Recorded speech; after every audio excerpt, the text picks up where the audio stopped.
Welcome back to my channel. We are going to look into some Igbo slangs and their English meanings.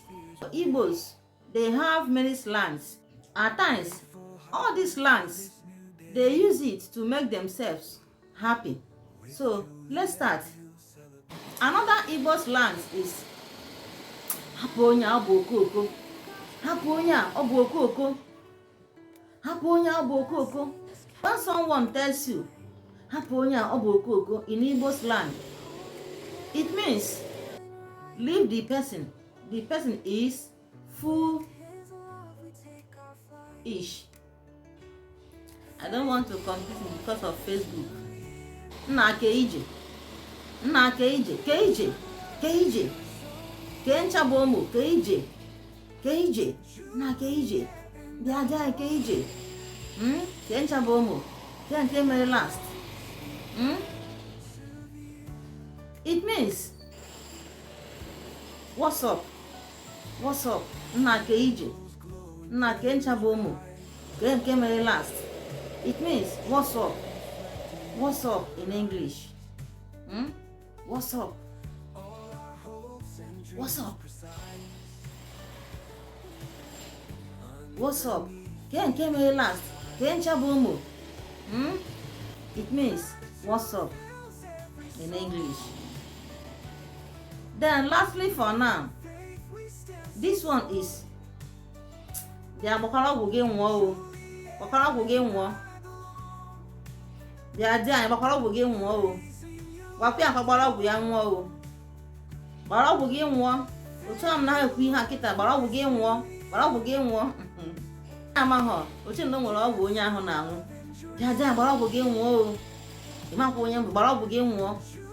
Otu a m na-ekwu ihe a gaa gbara ọgwụ gị nwụọ o. Gbara ọgwụ gị nwụọ. When you are hearing someone making this statement, gbara ọgwụ gị nwụọ o. Bịa gaa gbara ọgwụ gị nwụọ. You have to behave yourself. That is what it means. Behave yourself. Or if you get to father, it means please behave yourself. Behave yourself.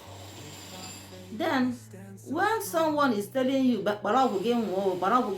you have to cool down and behave yourself.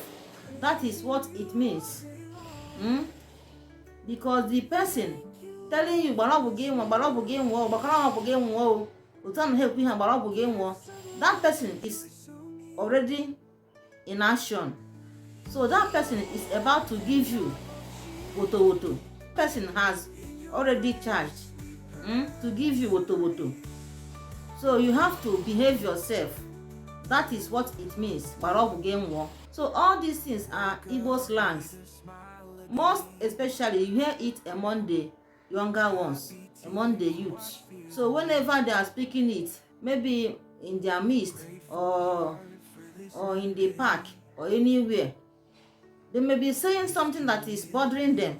But when they are using these slangs, it makes them feel much better. Okay? So all these things are Igbo slangs. So like and share our videos. We are here to make you people happy on this our channel. We cook food, we make hair, we tell stories, we entertain, we teach. Okay? So like and follow us. Always share our videos for others to see. Bye for now.